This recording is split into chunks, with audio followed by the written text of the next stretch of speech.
Representative from California, Young Kim, it's great to have you on as always. It's kind of interesting if you look at Lauren's story and you look at what's happening, Rikers Island, it's clearly a statement that these sanctuary states, California, New York, there are others, simply are overrun. They don't have the capacity to handle the influx of illegal immigrants. What do you believe about this? Well, you know, under President Biden's term in the last 2 years, we had unprecedented number of migrants coming to our country, crossing the border illegally.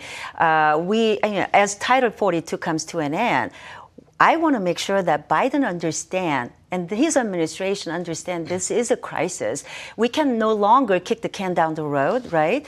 Our federal law says we have to have a border strategy to secure our borders. We currently have one at the northern border, but zero at the southern border. And we need to act right now. Which is why, of course, you are introducing the Comprehensive Southern Border Strategy Act, and we want to put this on the screen. It is requiring DHS Security Secretary to submit comprehensive Southern Border Strategy within 12 months, include review of agencies' technology, tools, and other methods at its disposal to combat drug trafficking, including fentanyl, which is very important, require a review of agencies' abilities to combat human trafficking by cartels and other organizations. What's the response to this been so far, Congresswoman? Well, so far it's been pretty good. One, this is a bipartisan bill, and we are hopeful that this will get across the finish line. Again, when we don't have any border strategy to secure every mile of that over 2,000 miles that we have at the southern border, my bill will change that.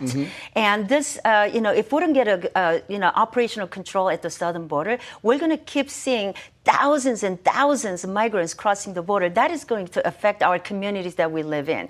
Think about the drug trafficking. We're only emboldening the drug cartels, and we are turning a blind eye to the illegal immigration, and also we're undermining legal immigration. We need to fix that. And my legislation is doing that by telling DHS to come out with a strategy to secure that mile. But DHS has been telling us now for 2.5 years the border is secure over and over again. They have been lying to us. And so what's to stop them from lying to us in the future, even if your bill passes? Well, first of all, regardless of who is occupying the White House and who is leading the administration, my bill, which is a bipartisan bill, will come out with the federal government to have a strategy to secure that every mile of our southern border. Yeah. I know you're also on the Indo-Pacific subcommittee, and I want to get your take very quickly on President Biden cutting this trip short. He was supposed to meet with some of our allies that we're going to talk about China and what to do about China. He cut it short, and now, of course, China is mocking us again.